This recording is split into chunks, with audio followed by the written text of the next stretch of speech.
Well, hello, good evening, and welcome to episode 60 of Humanity versus Insanity, the Crane Report. This is the first show for, I think, 3 weeks, and also, of course, the first show of 2016. And I think many people suspect that this could be a seminal year in more ways than one. Well, let's hope it's seminal in a positive sense as opposed to a negative sense. And, of course, the key to that is each and every one of us doing whatever it is we feel we are able to do to work towards bringing about the changes that we all know we need to see. Now, I'm just going to give a quick overview of events of the last few weeks because I've had a very interesting December, and somehow I suspect that the word interesting might be misinterpreted, but I'm sure that it's going to continue in a similar vein one way or another. Those of you who were watching the last program will know that shortly before then I'd managed to reshape my trusty rover. Well, I'm pleased to say that thanks to the wonderful support, particularly from within the anti-fracking community, I'm back on the road with yet another rover.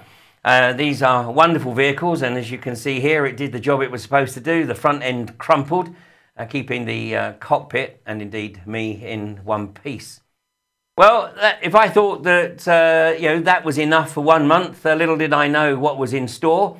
And a few days after that incident, I flew across to the Netherlands, in fact, at the invitation of my studio guest here, Willem Velderhof, who we'll be speaking to in a little while. And Willem was the host of the Open Mind Conference in Amsterdam. Well, it was a wonderful weekend and a remarkable achievement, your second conference inside 6 months, to an absolute packed house just outside Amsterdam. But it was my journey home that proved to be very interesting, because as I came back through the throbbing hub of Exeter Airport, I was pulled aside by Special Branch in what was supposedly a random stop. Now, I must confess that I didn't think for one moment that it was random, and when I didn't get a satisfactory response to the question as to why I had been stopped, I started to walk away, at which point I was effectively manhandled into a back room by two officers who would only identify themselves by their warrant number, so much for transparency of the police, but warrant number 5300 and 5912 were the Special Branch officers on duty at Exeter Airport that evening. And after an hour's exchange, I was handed this document. This is the document that I have here. It says restricted. Indeed, it says secret when completed. Well, one of the questions they asked me was why I thought that people would become radicalized, and I suggested that it might be, through random stops at the airport when you're trying to get home. I also suggested it might have something to do with the British military bombing the crap out of their houses and killing members of their family, because I asked them what their reaction would be if somebody did that to their homes and their families. Well, after about 30 minutes, I think they were reasonably satisfied that I didn't fit the profile of a prospective terrorist, and the conversation became, I should say, a little more cordial, and indeed I might even suggest that they showed a little bit of interest, and I'm sure they've been watching a few of my YouTube since then. But apart from being given this document, I just want to share some elements of this document, because at the end of the conversation, just as they were about to, I thought, send me on my way, they demanded my phone. Well, my initial reaction was get a warrant. But then they resorted to threatening me with being charged under the Terrorism Act.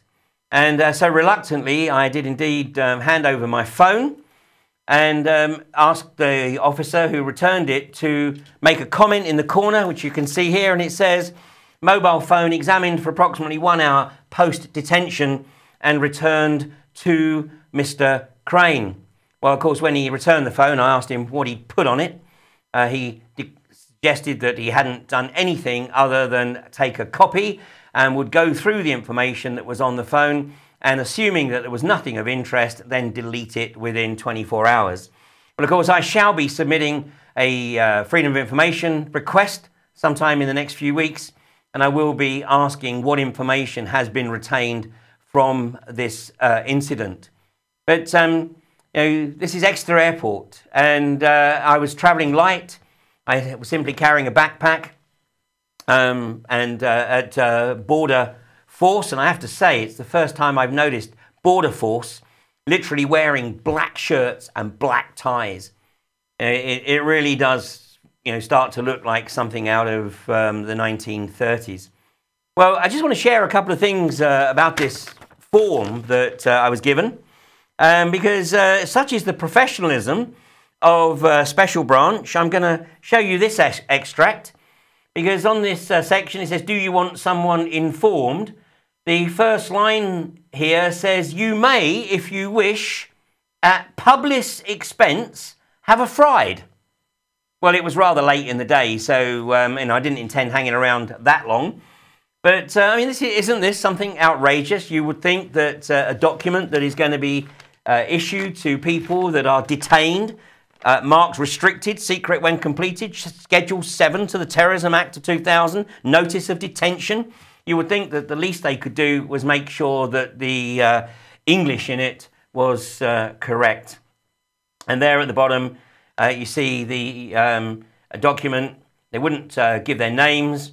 Served on the 20th day of December at 22:20 by warrant number 5300 and 5912. You'll notice that the signature of the detained person is missing, because I certainly had no intention of putting my signature on this document.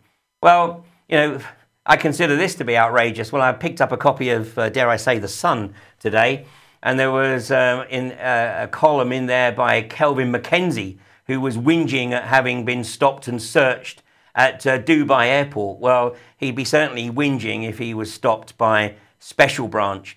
Clearly, these officers were bored at Exeter Airport. I could ask the question as to how many prospective or potential terrorists had been stopped at Exeter Airport, but of course I already know the answer. It's a big fat 0. So there you have it. Call it a hunch, but I would say that I must be touching a few nerves, because if you think that my stop was random, then I've got some nice beachfront property in central Birmingham that you might be interested in taking a look at.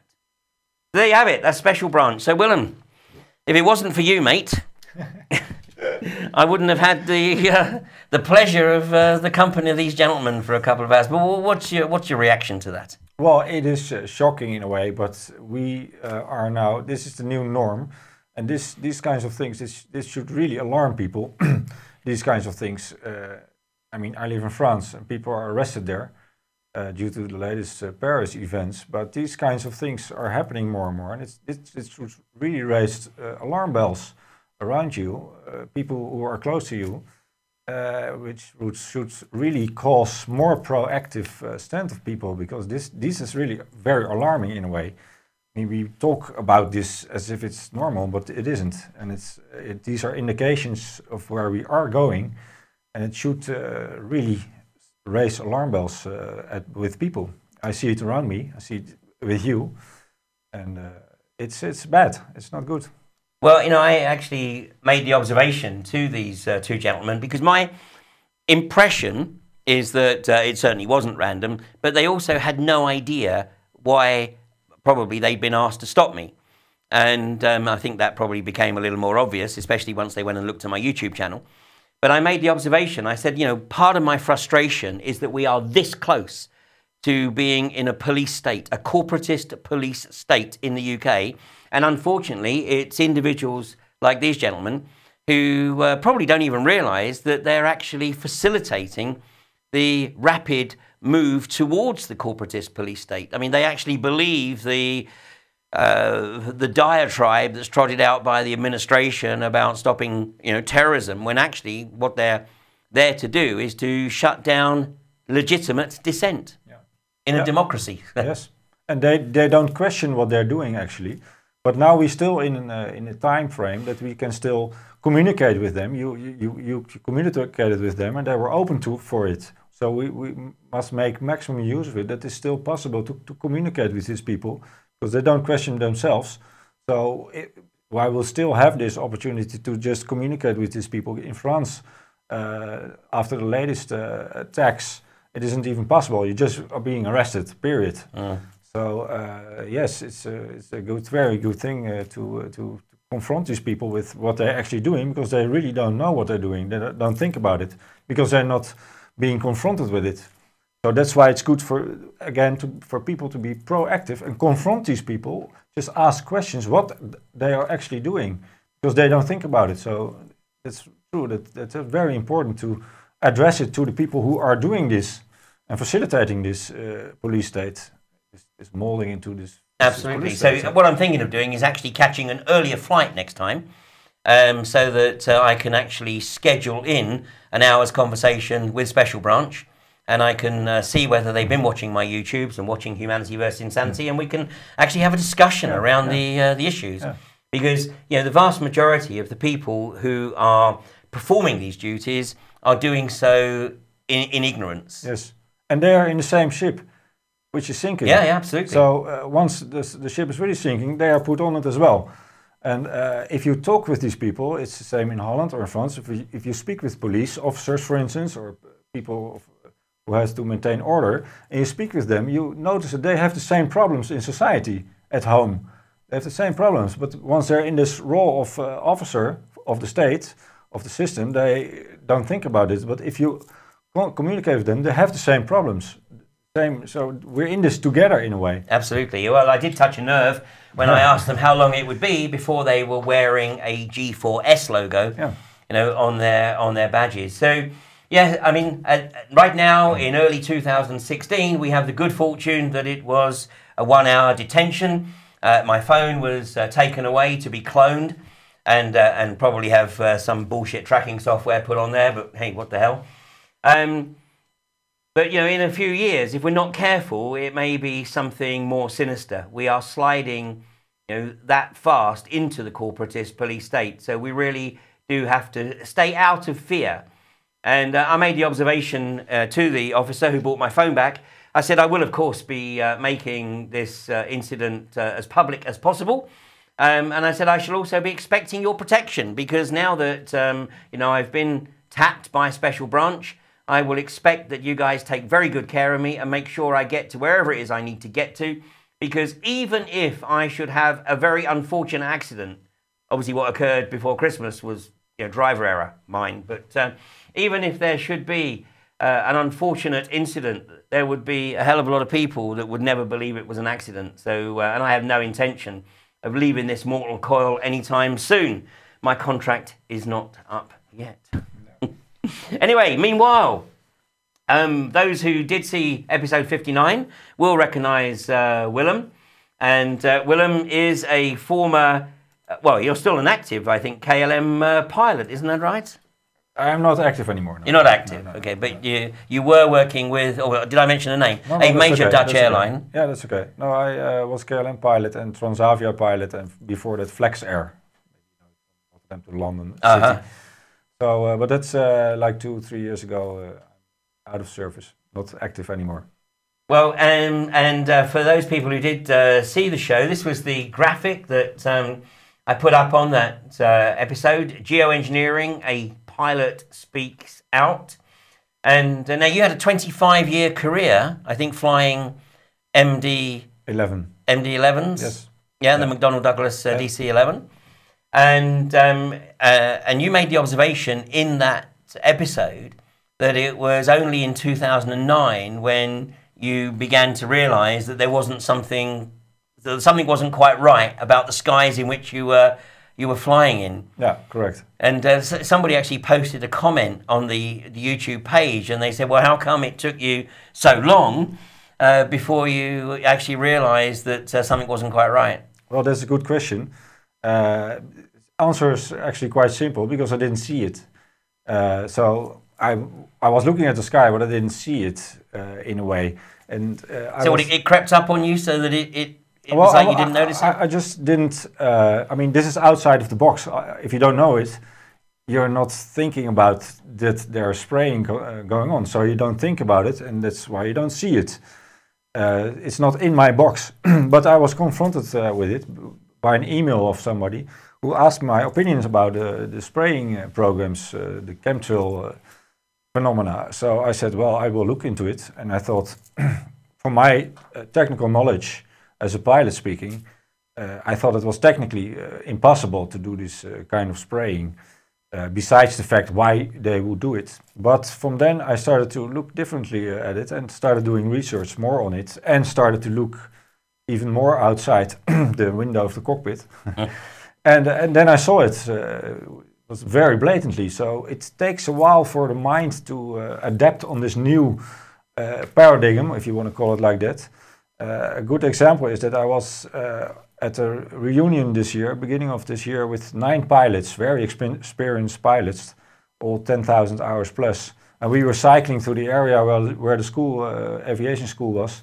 And up in the skies was this amazing a show of completely unnatural weather phenomena, weather of clouds forming, 360s in the sky over us. So I said to these guys, listen guys, you are very experienced pilots. Your job is to analyze the sky, to interpret cloud formations. You know that this is completely unnatural. And they were all looking up and they didn't see it. So I was amazed by that, despite the fact that I was had the same experiences. But a month later, I received an email, afterwards another email of 2 of these colleague pilots, and they're telling almost the same, that they looked at it by then, they didn't see it.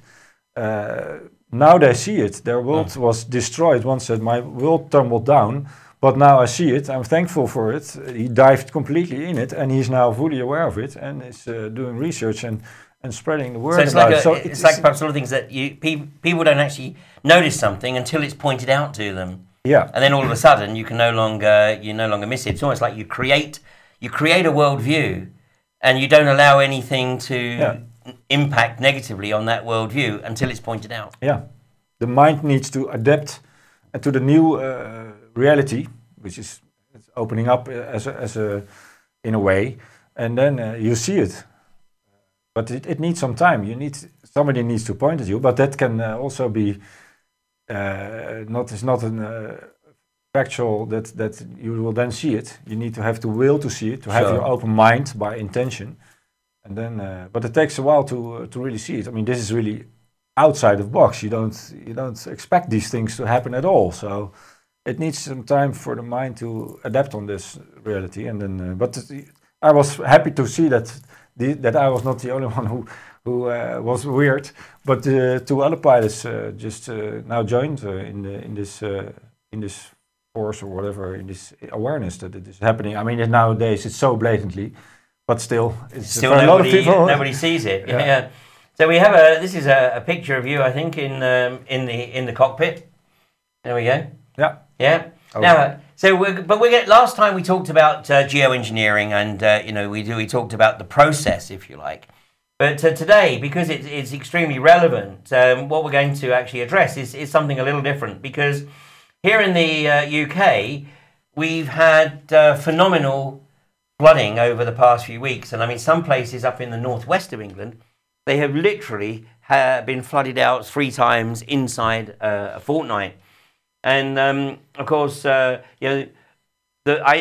picture, I have to say that I don't know for sure, but when I looked at this picture, this individual here does look remarkably like David Cameron, and he's got the sort of Cameron-esque smirk on his face. So my apologies if it's not David Cameron, but it wouldn't, of course, surprise me at all if it is, because it's just the sort of opportunist photo op that this pig would take.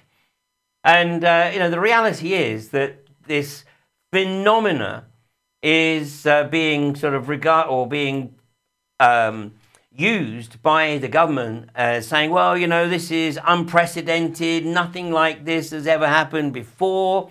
But this is a complete crock, because as recently as 2007, this is the areas of the country that were actually seriously affected by flooding. Now, I do want you to take a particular note of this area here, through Wales, down through into the northwestern home counties, because that area has a particular significance for something that Willem actually brought to my attention a couple of days ago. But right across the north of England, up in the East Midlands here, then right across the north of England. So in 2007, the horrendous floods of the summer of that year covered pretty much the same area that is being flooded right now. So despite having 8+ years to prepare for a recurrence of that severe weather, basically nothing's been done. And then to make matters even more outrageous, this is the north of England, and this is the area that is now confirmed as licensed for fracking.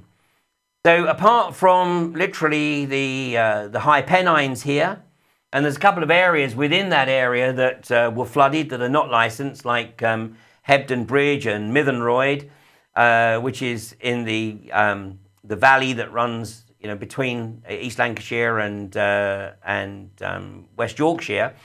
But some of the areas around the Fylde Peninsula, in Cheshire, and over in Yorkshire, and of course York itself, all of these areas have experienced phenomenal levels of flooding.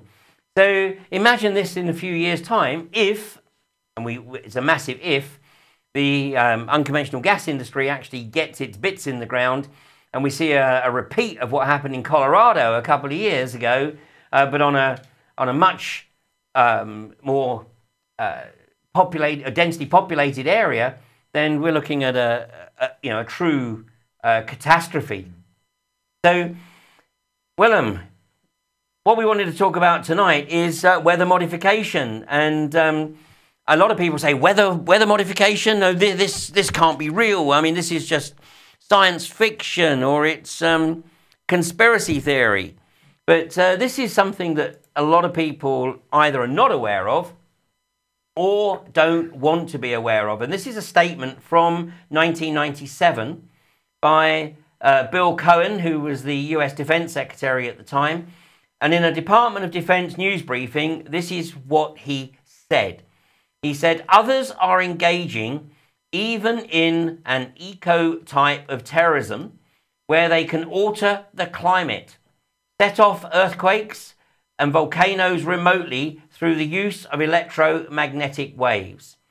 So there are plenty of ingenious minds out there that are at work finding ways in which they can wreak terror upon other nations. It's real. And that's the reason why we have to intensify our efforts." So there is the prima facie evidence that the US was very well aware, was cognizant of the fact that other nations were developing the technology to wreak havoc and terror through manipulation of what would previously have been described as natural occurrences. And then this was from 1990, or the mid-1990s, where it was well acknowledged that Russia had a propensity for weather modification, either creating rain or dispersing clouds to ensure good quality weather for their public events. But this is something, Willem, that I know that you've used this chart in your presentations, but this is significant because the source of this is the IPCC, the International Panel on Climate Change, and the Royal Society. And here they're talking about geoengineering. So do you want to talk us through this? Yeah, well, this is an official scheme, what you say, by the official agencies who provide us with this, all on the disguise that it is all research. This is one of those schemes. Well, what we see here is geoengineering is actually an umbrella term for other measures. Two of these measures are here described. One of this is carbon dioxide removal, as you see there on the left bottom. So this is also known as carbon capture. Yeah. Yep. So they have different ways of doing that with outlandish measures they're using. You can see the artificial trees to catch the carbon dioxide. Well, don't we have the real trees? Yeah. And they have this ocean iron fertilization, which is dumping toxins in the ocean to remove carbon dioxide. And but the most important measure they use for climate control is solar radiation management, SRM, and that's the main thing, and that's also the... this is the reflective aerosols. Yes, that's a part of solar radiation management, that is to dump or to inject the atmosphere with particles in order to reflect the sunlight, and in that order to decrease global warming. But in effect, it's increasing global warming, but because the heat is trapped by that. So the heat that is naturally generated from the Earth is effective, it has nowhere to go.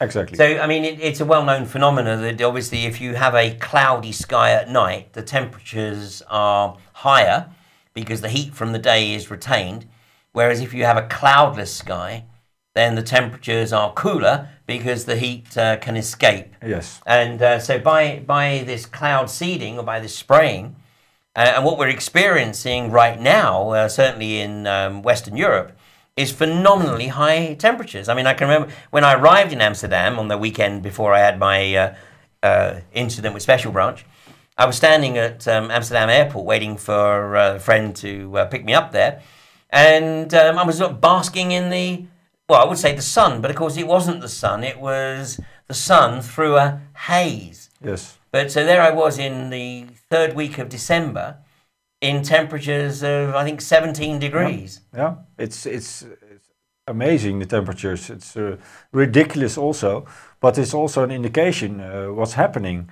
And that's one of the side effects of geoengineering. That's officially stated. That's one of the side effects, is that it's warming, especially on the poles in the Arctic. And what we see now in the Arctic, that's a strong indication of the fact that geoengineering is going on for a long time, is what's happening in the Arctic actually.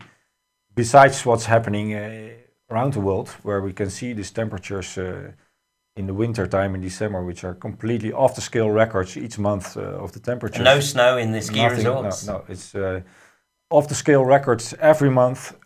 So there's clearly something going on here. But what we see happening in the skies, the spraying is now at a level, amounts of aerosol spraying, which is going on very blatantly, that you cannot deny it. And just to remind you about the fact that that is happening for decades, these programs, cloud seeding programs, the flooding of Lynmouth, Linton and Lynmouth, that's right, in the 1950s. 1952. 52, that's right. Which was the result of Operation Cumulus. Cumulus was a very applicable name actually, where they did severe cloud seeding operations, testing by the RAF, which was denied, which caused this massive rains. And I mean, this is all declassified information. Was it in 2001 or whatever they declassified it?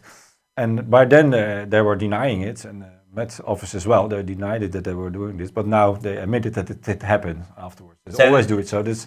The people that suffered terribly, because I mean there were a number of deaths because there were massive flash floods in Linton and Lynmouth, and that's about probably about 60 miles north of where we're sitting right now. Yeah. But those people were effectively targeted by the British establishment in a cloud seeding experiment. Yes, and this cloud seeding experiment was going on, this Operation Cumulus, I mean, the very applicable name, was from 5 till 15 August, I think, and the flooding was at 15 of August. Of 7 till 15 August 1952, this operation was going on. And then this happened, and there are other documents are declassified where they become aware of the results of it, and they were quite in panic of it. So here again, there was an indication of they were just doing some things, doing testing on the population actually, and didn't know what was going to happen. And now, what is it? 50 years later, they admitted that it did happen. So it's not new. They do this for decades and decades. Operation Popeye in Vietnam. Indeed. They did it. Operation Popeye was, I think, 6 years long of cloud seeding, severe cloud seeding, which extended the monsoon with 2 months terrestrial range. Yeah, to make the Ho Chi Minh Trail impossible. Yeah. So, and they denied this, of course, on the oath. They denied it, and now they admit it officially. So it's the same what you see now, because now they admitting it slowly that it is happening. You see now after the climate summit. And what we've got, of course, is the perfect storm, because you know what we have in the north of England with this level of flooding. Same as we saw in 2007, like we saw in Somerset 2 years ago, but it's the combination, because not only is the rain being artificially created, but the flood defences are not being maintained, and the dredging, in fact, dredging of the rivers is effectively banned by the EU under the guise of protecting the wildlife. But the dredging of rivers has always been known by landowners to be an important part of ensuring that you know, the area doesn't get flooded. And now they're no longer, or the landowners are no longer able, according to EU regulations, to maintain these drainage ditches. The water has nowhere to go. And so consequently, not only is this not unprecedented because it's happened before, but the likelihood is it's going to happen again and again and again. I mean, it is disaster capitalism. That's what they're doing, and that's correct. And this will increase. It will happen. Will continue to happen, and especially with geoengineering is fueling this these events. Well, let's have a look at. And I wanted to remember that back in this, when we looked at this slide here, and this area particularly, because we have this point in Northern Ireland. And then in direct line, this is the area here that experienced phenomenal flooding in 2007. But this is something you brought to my attention a couple of days ago, Willem. So can you just explain to us what's occurring here? Because here is this point in Northern Ireland, and here is the northwest coast of Wales. And yet we're seeing something very strange here emanating from the Irish coast, just south of Belfast. Yes, so there's clearly you see there's some beaming. There are radar stations. There are NEXRAD stations, radar stations in Ireland. NEXRAD. There's next generation radars, right? Doppler-based radars, and they use these radar systems for ionizing the atmosphere, for charging the atmosphere, and that's what you can clearly see here, because you see these straight lines. That is completely, you don't see that in low pressure. So that's effectively directing the energy, which then, when connected with the geoengineering, with the spraying, then this is what stimulates this phenomenal level of rainfall. Yeah, so the particles in the air, because it's like a sort of plasma nowadays, so the amount of particles they spray in the atmosphere is now changed the atmosphere into a plasma. So, and if this is beamed with with EMF frequencies, with electromagnetic radiation, then it gets ionized, it gets charged, and then it gets unstable, and then you get water drips, and then you get this huge amounts of water, of flooding, and precipitation. Sorry, because due to the spraying, the atmospheric spraying, what you see, you get this haze, this white haze. That's because these consist of nanoparticles, and because they're so small, these nanoparticles, the water droplets, they stay stable, and it doesn't turn into rain. That's why you have less clouds of less rain when they're spraying so much, but you see this white clouds, it stays white. But the moment they manipulate it or they beam it, it gets unstable, and then you get precipitation, and it gets a runaway effect on the other present weather systems which came in already. because this low pressure air which came in from the ocean, from the Atlantic, Right. which was actually a mold. 3 low pressure systems were molded into one. That went to the British islands and Ireland. Then it gets manipulated. So being low pressure, it's sucking in. They just steer it in a way. Yep. And then they use these radar stations. NextRad, that's the whole grid around the planet actually. They have HARP as well, but that's different. And then you see this all the particles in the air. They work together with this storm systems, and that causes the biblical flooding and the enormous amount of rain you see. That's not normal, but it is because what's in the air already, these nanoparticles, the whole thing gets unstable as well. So you get a multiple effect of rain, actually. So these NextRad stations, and I mean, we see this one here, clearly, located sort of somewhere the south of Belfast there. But are these military establishments? I mean, I think in some cases they're academic. I mean, I think that some of them are located in universities. Yeah, but if you go back to the source, it's always military. Like the whole civil aviation is actually part of the military. I mean, that's like Boeing is a military company, but it produces civil aircraft as well. But the core elements of these corporations are military. So the civilian element is a byproduct of the military operation. And that's like Lockheed Martin and Boeing. Yeah, and that connects it with the corporate aspects of it. So what you see for weather services, and you can see it nowadays. The corporations who owns the weather services, the weather corps, are actually military geoengineering contractors and defense contractors. They own the weather stations as well. So this is a military operation, but I mean, what we see on the news, then we say, okay, this is all civilian, but it is this is all military technology. What we see here, and what we see, I mean, obviously, what's being generated here is coming from the UK or from Northern Ireland, part of the British Isles, and directed over toward Wales. So the reality is that the British government knows very well what's occurring, and not just in this country, but around the world. But they can't, of course, admit to it or acknowledge it because it would obviously, no pun intended, but open up the floodgates of awareness. But the problem is that, I mean, this disaster capitalism, I mean, I've been reading and talking to people when I was in the north of England, of people who have checked their home insurance policies, and unbeknown to them, the excess has been raised from £100, which would be what people would expect, to £5,000. So that some of these people, thinking they've got home insurance, are now finding that they are actually responsible for the first £5,000 worth of damage. So they don't really have that much insurance at all.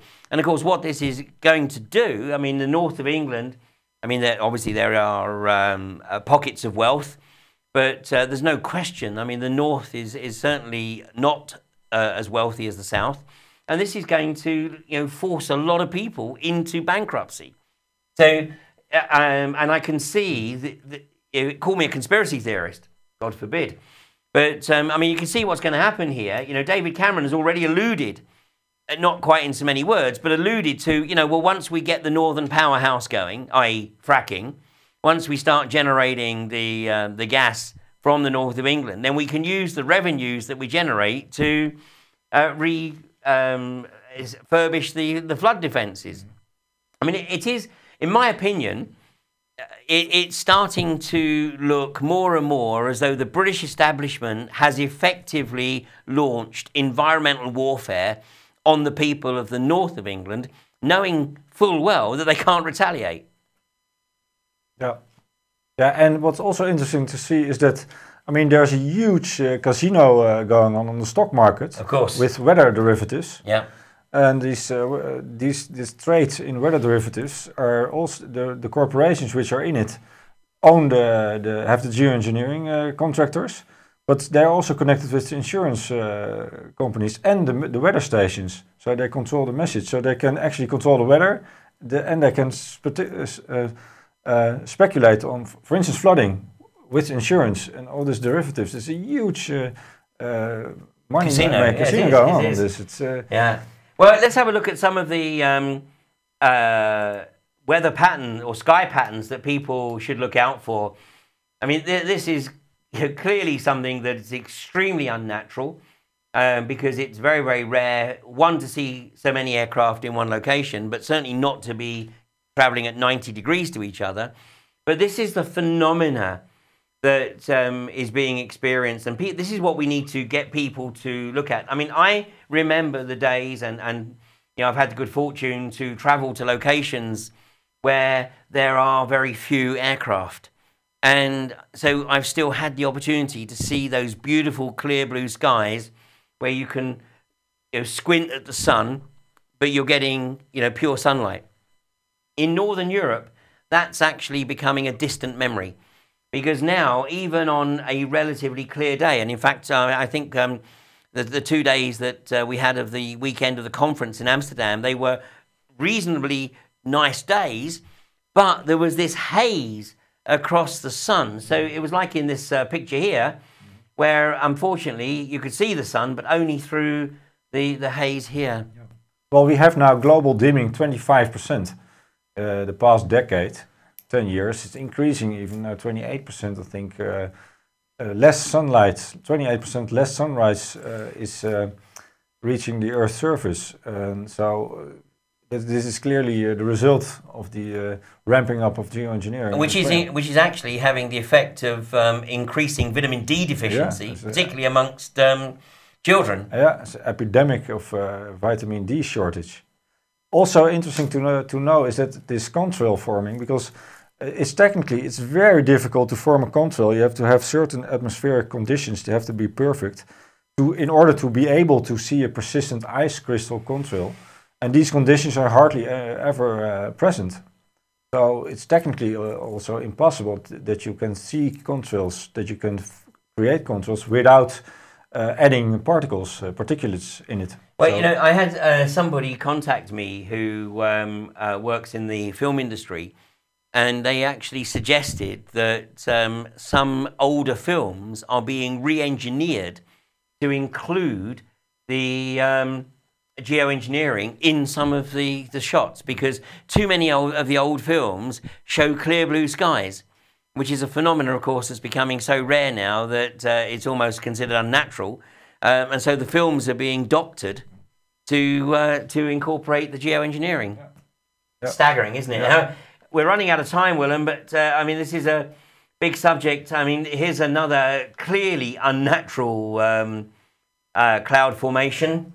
I don't know whether this is multiple planes or it's, you know... What's happened when it's exposed to EMF, these artificial clouds, they react on the exposure of EMF. So they're actually being formed by the wavelength of the EMF. It's beamed by, in this case, by bigger stations like HARP, ionosphere heaters, which reflect the radiation into areas where they want it. And then you get these kinds of effects, because if you think this is natural, then you really must have a serious reality check. Well, and last one, I had to bring this one because maybe there's a clue in that. Maybe there's a clue. Yeah. Well, behind it, you know, the compass and the set square. Well, you know, either way, what we're looking at here is clearly unnatural.